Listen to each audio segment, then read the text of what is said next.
Hello, I'm Martin Starke, and welcome to the latest edition of the Total Saints podcast. It's where we gather together a panel of Saints experts to discuss all things relating to Southampton Football Club. And we stream each episode of TSP live on our Facebook page and our YouTube channel. So if you're watching along live on either of those platforms, you can get involved in the conversation using the comments section. Coming up this week on the podcast, it's the first win in the league since February. It wasn't pretty, but we'll dissect the win against Arsenal.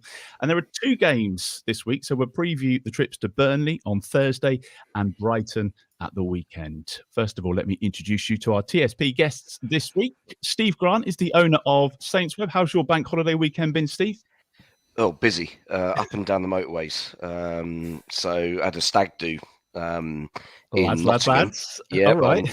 on Thursday and Friday, which neatly coincided with Sutton's away game at Mansfield.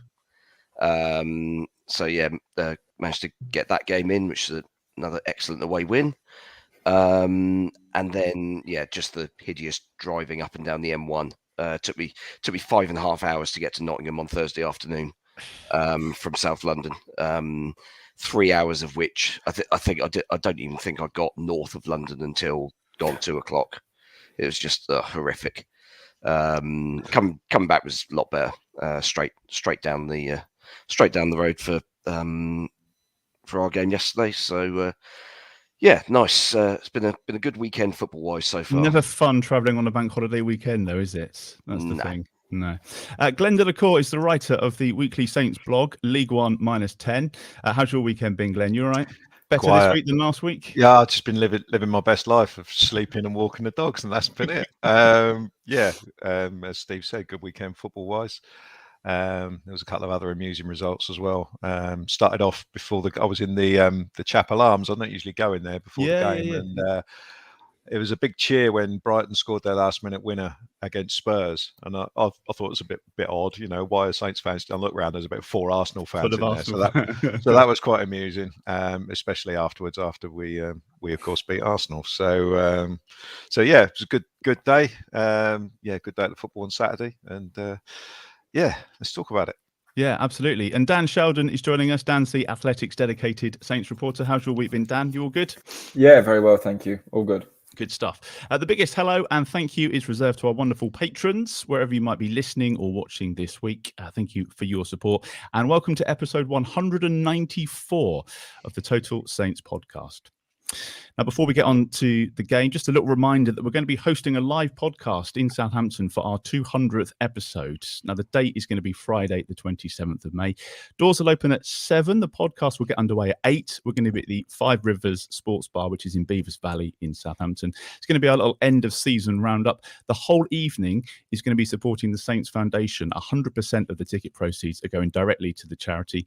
If you're interested in coming along, you might have booked your ticket already, which is great, but you can also find the link to the event in our description for the podcast, and we're going to be sharing that on our socials over the next week or so. So, what a contrast to last week's results. We were promised a different setup and a reaction, and we certainly got that against Arsenal. Steve, it wasn't a classic, but was that just what we needed? I think coming up against a side who seems to have forgotten how to score goals is quite helpful.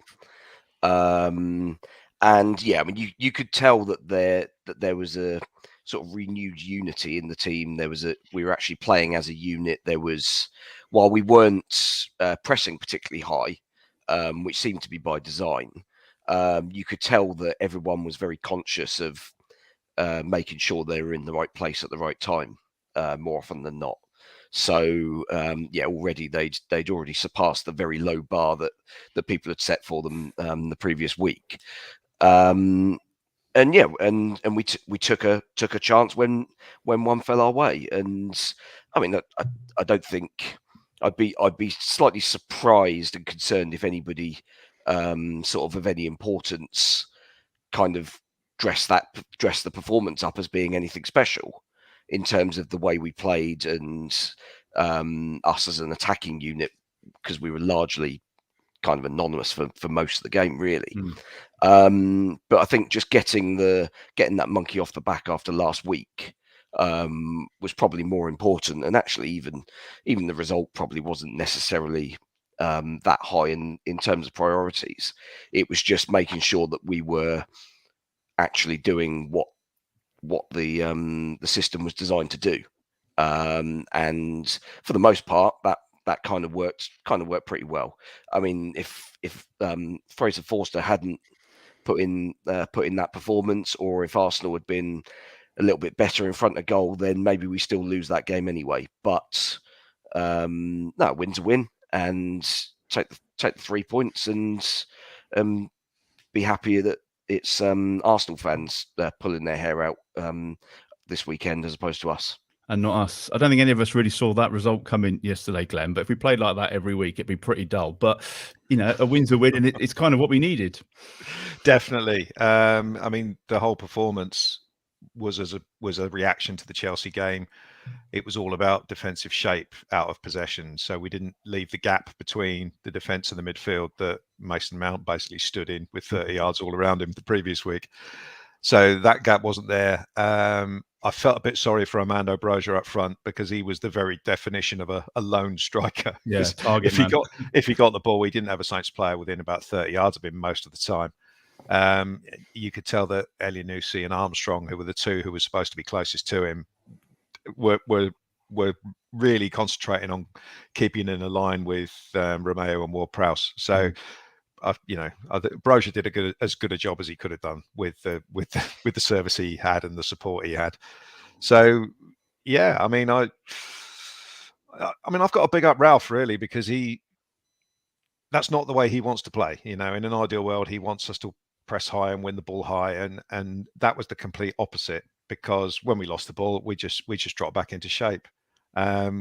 Whether it was totally a reaction to last week, or whether that was something he thought could work against this Arsenal team, I don't know. At the end of the day, the end justified the means, and everyone's happy. But I agree with Steve. Most people would have been happy with just a performance that wasn't shocking, and to get the result out of it was an absolute positive. And there was some good performances, obviously Forster, but all the back three put their hand up, I thought, and everyone else just worked incredibly hard. You couldn't give them all 9 out of 10 or anything like that, because they didn't do much with the ball, as we've said. But there was some really good concentration. Everyone would have come off absolutely knackered from that, because it was just that sort of game where you had to concentrate the whole time. But it's not just Forster. I'd big up the whole of the back three as well. So I thought they were excellent. Yeah, we'll get onto that starting lineup in just a sec. Dan, was that the perfect response after last week? Ralph said it was going to be a bit more defensive. I don't think we quite realised how defensive it was going to be, but there was that togetherness that perhaps was lacking last week. Yeah, to be honest, I don't think there's much more I can add that Steve and Glen haven't already said. I think it was obviously the perfect response. They beat Arsenal and kept a clean sheet in the process, having conceded 6 times against Chelsea. And as we've all kind of said, it should have been more than 6.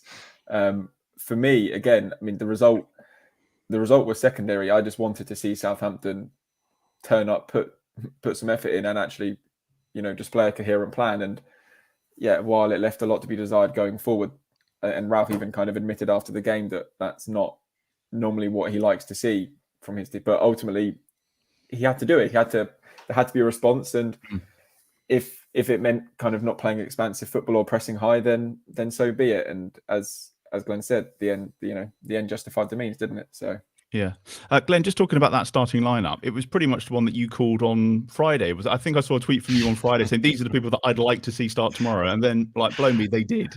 Yeah, more or less. Intel. No, no, it was insightfulness.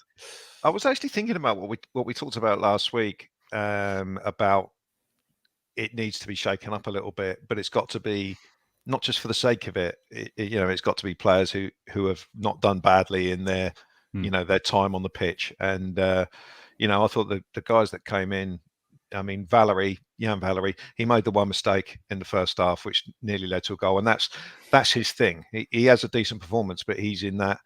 It's similar to Jack Stevens in many ways. There's one major Rick every game, and he's still young enough to get that out of his game. But maybe he's not quite ready to be a first team starter every week. But I thought he did well apart from that. I thought Lianco was tremendous.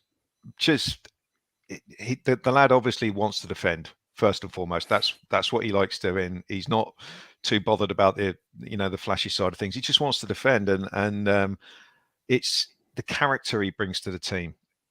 It's just celebrating every tackle. I mean, it's a bit silly sometimes, but celebrating every tackle, every good bit of play from anybody else. He's round high-fiving them. They must get fed up with him, but he's just a good lad. And to bring him into the team, it just adds something, a little bit of leadership, if you like. But I think I've said the word already. Character. Were you surprised that he played 90 minutes? Because I thought he's going to come off at a moment. He's not played enough. There was one bit where, bearing in mind he did his hamstring, there was one bit where he was sprinting back against, I think it was Martinelli, in the right back position. And it was a real proper sprint for about 40 yards. And I'm thinking he's just going to twang here and end up in a heap. Yeah. I think playing centre half, I think if you're a central midfielder or something, or a winger, then playing probably 90 minutes is hard. As a centre half, especially in the middle of a back three, it's probably not the most sort of physically demanding. I'm sure he'd disagree with that.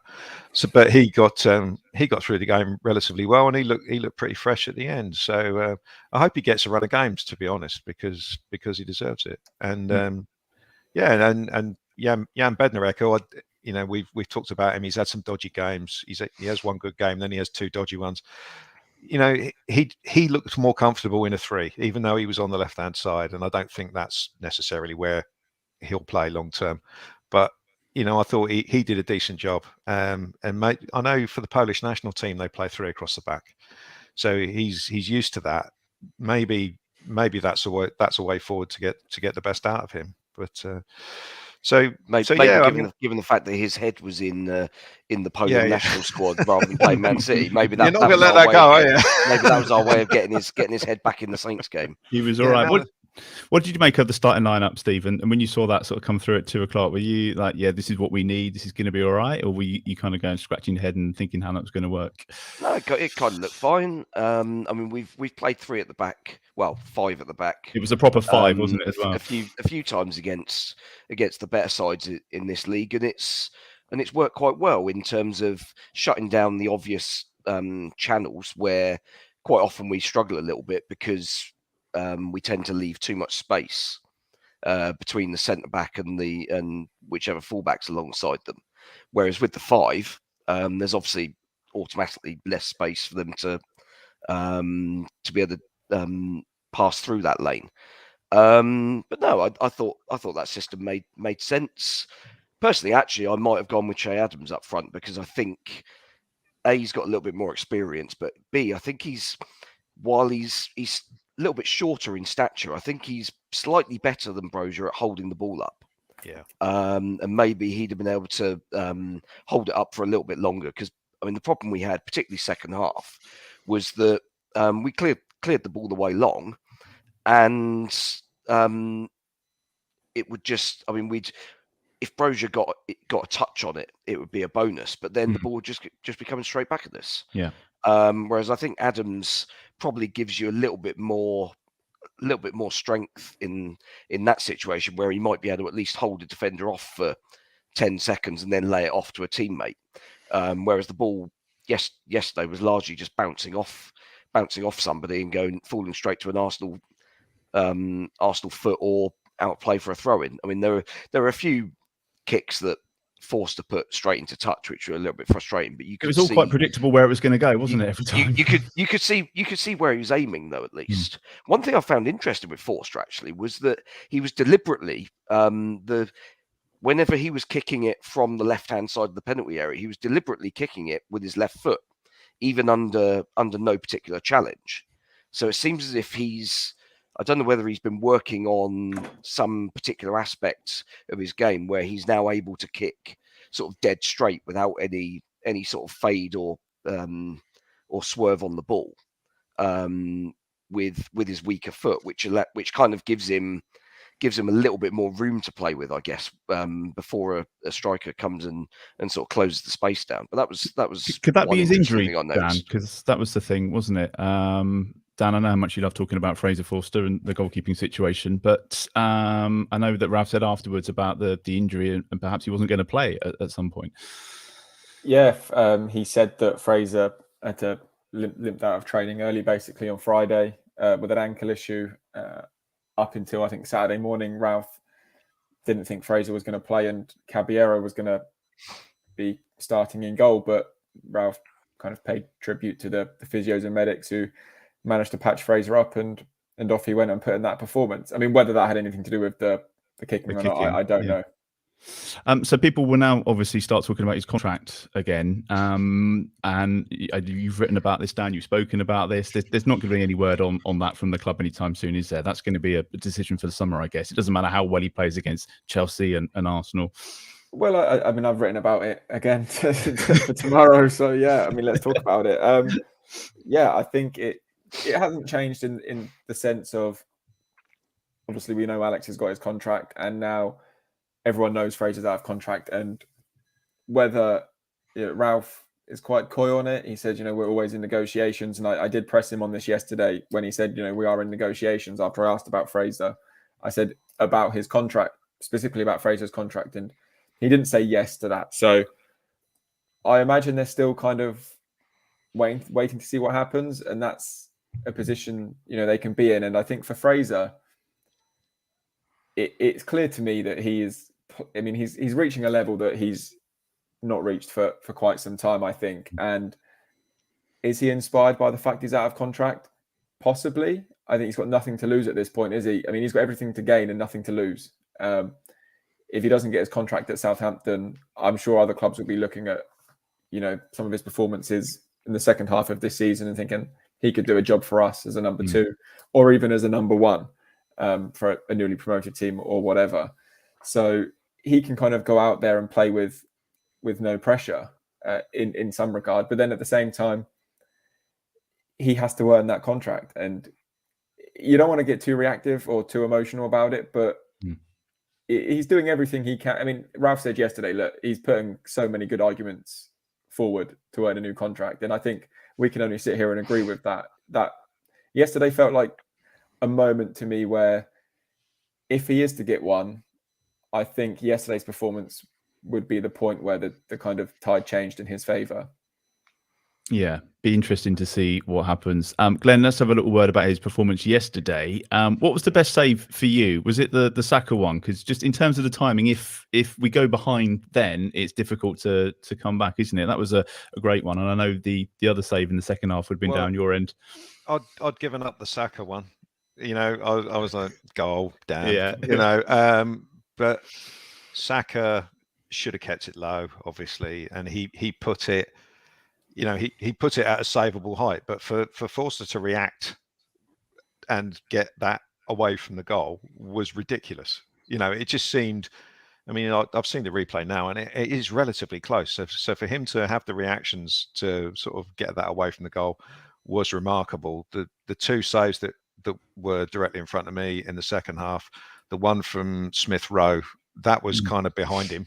And going in, but Smith Rowe didn't hit it particularly well, and that gave him the chance. But that was a different kind of save because he showed real good real good feet for such a big guy. To a lot of goalkeeping is about getting across the goal and your foot movement, and to get a couple of good steps in before he took off and saved that was an exceptional save. And I also like the one from Granit Xhaka in the second half, which was actually going wide. I think just about, but it would have been inches, that was another really, really good save. I mean, they do tend to go over the top when talking about saves. There were two brilliant ones in there, and the rest, if you'd let them in, you'd have been disappointed, sort of thing. But you've still got to keep them out, and he did that, and you can't criticize it. I think his kicking on the whole was very, very good. And it's the contract thing is really interesting because Dan said there you don't want to be too reactive. If the story about McCarthy's contract is to be believed, which we largely think it is, it sounds like they've already been slightly too reactive too early. So so they either don't want to make another mistake or they're trying to undo it or whatever. But it's an interesting one because I mean it's either not going to look very good from a fan's point of view. Because, like, for example, if we announce tomorrow that Fraser's leaving and McCarthy's our number one choice next year, that's going to go down like a lead balloon. If we announce that we've got the same two goalkeepers again on first team goalkeeper salaries next year, then I can't imagine Toby Steele's going to be. We haven't addressed the problem, have we? Yeah. Counting, you know, he's not going to be terribly happy about the fact that we've got the same situation again that we've been sort of worried about for the last sort of 2 years. So yeah, it is going to be really interesting to see how it plays out. I think there's an argument. I would say the club could have avoided that problem with kind of announcing Alex now, and with Fraser playing so well, just announce Alex's contract when he signed it. I mean, if they just announced it last year, there would be no debate now. The debate would be, shall we give, is Fraser out? There would just, I don't think that debate would necessarily be there. It makes it even harder now every time Fraser Forster. That's the problem they've got, because Fraser's come in. Yeah. And I didn't think he was great against Leeds, but it sounds silly, but he was obviously very good against Chelsea, and was good against Arsenal. It's kind of like they've created that problem by just not announcing Alex. They're in a situation where this is created off their own back, in my opinion, with the Forster and Alex situation. Well, yeah, they were just trying to weirdly media manage it, weren't they? It's just like, I mean, you've announced a contract. Well, you've signed a contract. Just announce it. Yeah. What's the big deal? Vic Knowles watching on YouTube says we need to give Fraser the contract, but Mark says until next week when he drops a clanger, because of course we're quite fickle when it comes to these things. The guy behind me was berating him for all his free kicks that were going out, his goal kicks going out. Let's not forget, kind of, if we had this discussion 2 years ago, I mean, I'd say all three of you would have said we need to get Fraser out of this club. I mean, he's draining our wages. It's one of them. I mean, the club have been desperate to offload him. Yeah. For 3 out of the 5 years that he's had a contract there. So, I mean, I don't know. It's a really kind of nuanced situation. It's fascinating, really. Yeah. Steve, let's just chat about the other players that came in. Obviously, Jan Valery, Janko, Perot as well. Some really good performances in there yesterday. Yeah, I thought Perot was quietly very solid. And I think just having a left footer on the left in that situation does just give you so much more balance. I mean, there was. I mean, obviously, as we've said, we offered pretty much nothing as an attacking force for the vast majority of the game. But just because it's his side, the positional awareness you naturally have in that situation just gives you more reassurance. I think more than anything. I mean, Walker Peters has done a great job when he's had to play over that side, but I think Walker Peters is still a better player on the right hand side. And as we said last week, Tino's been having a bit of an off time of it the last probably month or so. Needed a spell out the side, and yeah, I mean Walker Peters and Perot were absolutely fine on in those positions. So yeah, I mean it's at the end of the day we knew we had three good options in fullback positions. And yeah, ably demonstrated this weekend. Glen, a word on the goal. Was that your end? Ben White playing everybody on side. I hadn't noticed that until afterwards, by the way. It was like a hopeful overhead from Perot, wasn't it? Like, he wasn't even looking, was he? Just like, let's just whack it back and hope someone. Fair play to Elianusi for keeping that alive, but what a time to score. Yeah, and it was completely unexpected, obviously. And I mean, it looked like Perot was sticking to the game plan of don't mess up, just get rid of the ball, hook it over your shoulder, and then we'll worry about it later. Yeah, I mean the main sort of credit for the goal goes to Elianusi for keeping it alive, because and he hooked it back into an area, and I didn't realise until I saw it on the TV what a good finish it was from Bednarek. I thought he'd shinned it. To be honest, it looked like the old left foot swinger, and it's gone off his shin and gone in. But he's made a really good connection with it, and that's what's done Ramsdale. I don't know whether, if you're being exceptionally harsh, should Ramsdale have stopped it? Possibly. He's kind of pushed it into the net, but it has been smashed at him from fairly close. But Ben White's contribution is great, because he lies on the ground in the goal, can't decide whether he's injured or not. First instinct is to just lie there, and then he gets back up and plays everyone on side. So Cheers, Ben. I'll tell you what, that's interesting. Ben White, he's always listed as an ex-Saints youth player. I never even realised. I honestly didn't realise until he made his England debut that he'd ever been sort of like in our academy or anything like that. About 14, I think he left us. He was released. Was it? It was a long time ago. Like he Mings, was released very young. Yeah. But I actually don't think the offside thing actually mattered, because El Yunusi came from way sort of further on, and because it was then a second phase, Bednarak wouldn't be offside. Yeah. From the pullback. I did actually wonder whether El Yunusi had actually kept it in play, because there's one angle on the TV where it looks very like it's quite borderline. And you'd think that a combination of VAR, and I don't know whether the goal line tech gives you anything across the goal line, or whether it's just between the width of the posts as well, whether they might have checked that, but I assume not. We spoke last week, Dan, about it being a good time to play Arsenal, and when Cedric's on free kicks, as you pointed out yesterday, that was hilarious. When did he think that he's James Ward-Prowse? I mean, I thought he was. He got a lot of stick yesterday, which I thought was unnecessary, but it wasn't a great display. I disagree. No, I mean, and that was then I sent a tweet, and genuinely up until that point, the two loudest cheers did go when he kicked the ball straight out of play from crosses. I mean, that free kick was terrible, wasn't it? I mean, it was so bad. Very bad. Glen, he got hooked, didn't he, before the hour mark? You booed him, Glen. Was that you? Was it me? It wasn't just me. I sit in the family section, so I've got lots of kids around me, so I try not to be too vocal. I was talking about Cedric to our Arsenal, one of the Arsenal guys there. And it is actually, when you cast, I'd forgotten, but they signed him on loan and he was injured at the time. So he wasn't fit when he went there. And then they gave him a 4-year contract. Yeah, mind blowing. He had hardly played. I mean, it's incredible, isn't it?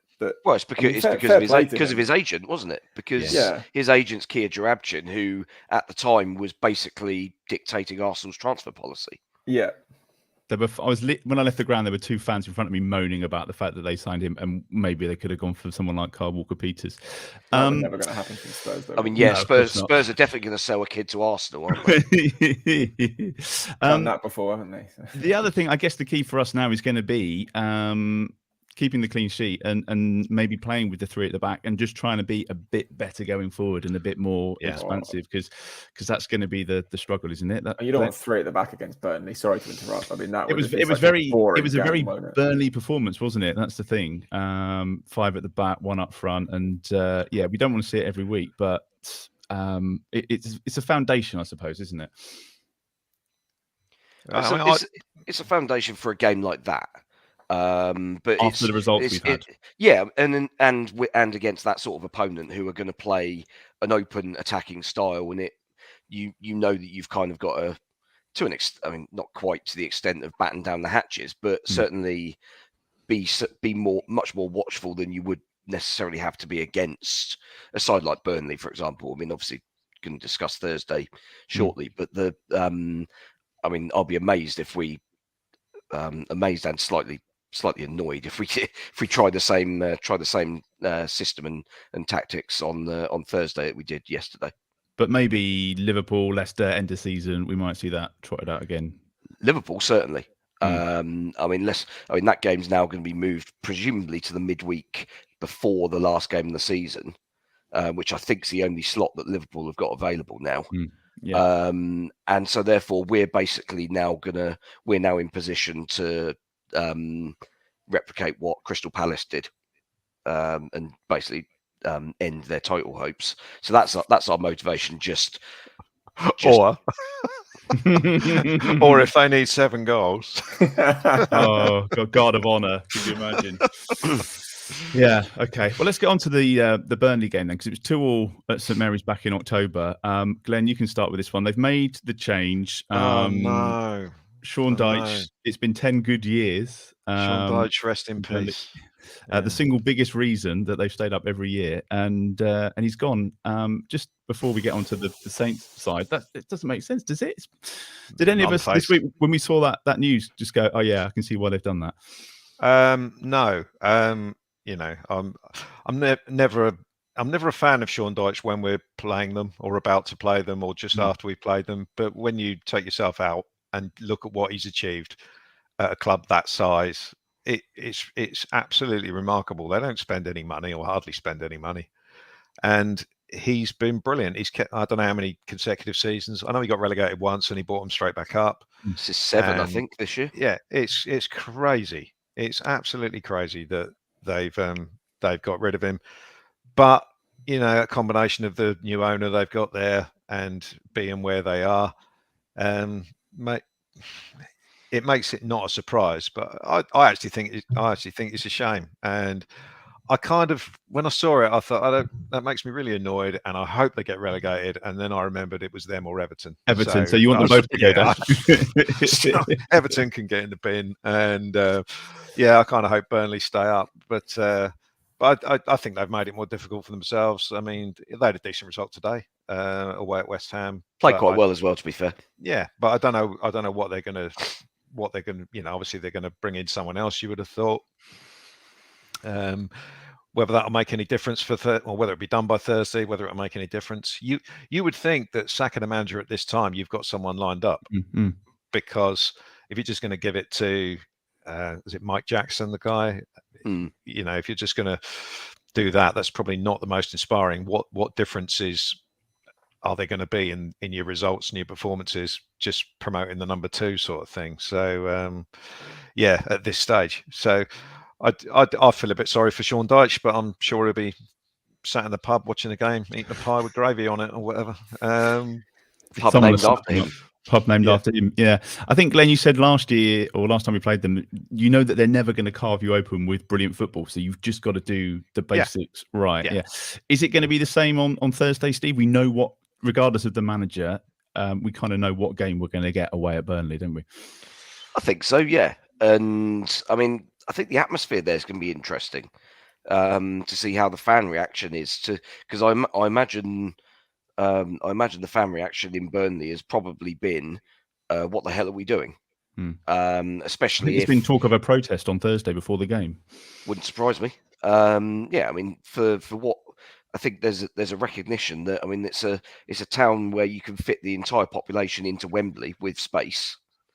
And for the job he's done to keep them in the top flight for whatever it is, seven years, as well as, I mean, at the end of the day, if they go down, who would have been better to get them back up than the guy who's, I think he's managed 2 seasons of Burnley in the Championship, and they've lost a total of 10 games. So, I mean, there's kind of nobody better suited to getting them back up if they did go down in eventually anyway. So I mean, seeing how the fans react and whether it suddenly turns into a less supportive atmosphere, that might work in our favour, or you end up with this the sort of backs against the wall sort of, right, let's just make this a cauldron atmosphere, in which case we could be under a spell of pressure. But I don't know. I mean, they were decent against West Ham today, but I mean, West Ham clearly expended a lot of energy in France in midweek, made a lot of changes, and didn't quite do enough. But I think, I mean, at the end of the day, Burnley are still third bottom for a very good reason. So we should be going there with the intent of winning the game, as opposed to what we've been doing the last couple in terms of just surviving. And you've just got to make the most of the opportunities, because they will give you some. Ben Mee's out for the foreseeable, as far as I'm aware, given that he's on the coaching staff now for sort of in this interim period. So it's Tarkowski and Nathan Collins, I think, that they signed from Stoke last year, who looks quite useful. But Tarkowski's out of contract in the summer.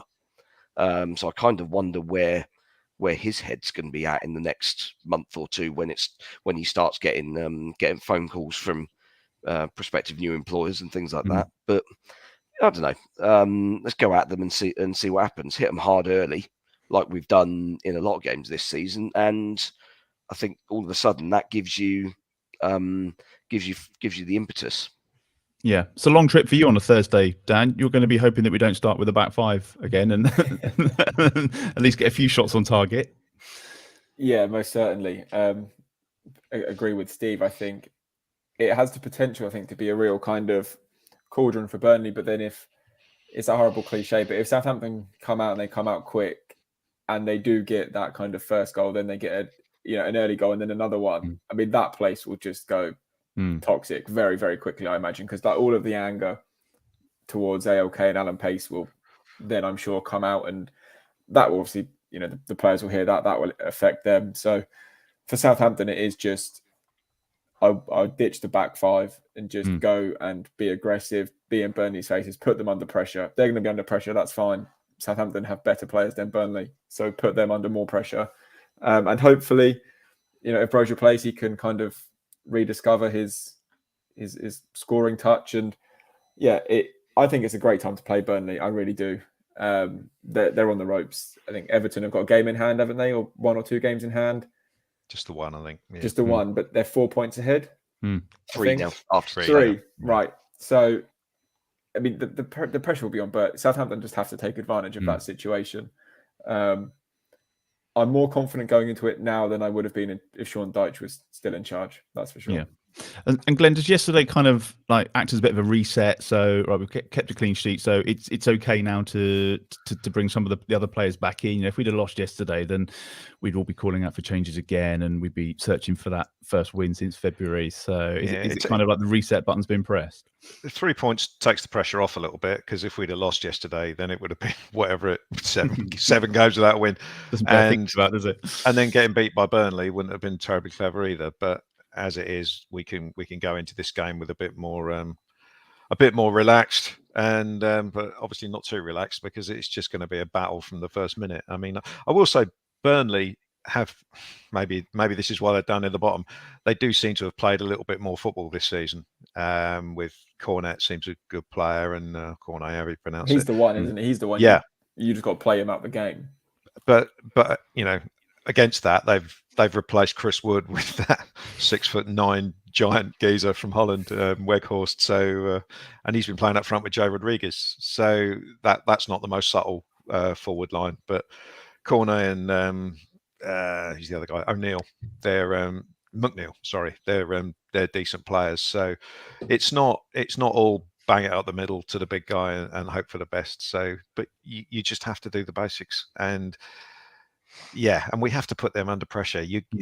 If you allow the fullbacks or the wide players to sling crosses in, under no pressure, then you're going to create problems for yourself. So we have to get at them a little bit. We can't play like we did yesterday and just sit back, because 26% possession or whatever it was isn't sustainable. I don't see why we can't go there and put up a decent performance. But I think Burnley have only had 2 games this season where they've had more than half the possession. Yeah. So if they have 75 against us, there's something deeply wrong. So we've all agreed it's a good time to be playing Burnley. So what are we going to go for predictions, Glen? Do you want to go first? Needless to say, none of us called the Arsenal game, but that's fine. So we've got two bites of the cherry this week with 2 games. So prediction for Burnley first, Glen. I will go for a 1-0 win. 1-0 win. Dan, how do you see this one going? Let's be optimistic. 3-1 Southampton. 3-1. Nice. Steve? I'll go in the middle. 2-0. 2-0. Happy days. And then it's Brighton at the Amex. Now, it was 1-1 at St Mary's back in December. This was the fateful game. 10 minutes to go against 10 men. 1-0 up. What could possibly go wrong when Alex McCarthy picked up his injury? It's going to be different than that this time around, isn't it, Steve? They've been pretty dreadful at the Amex.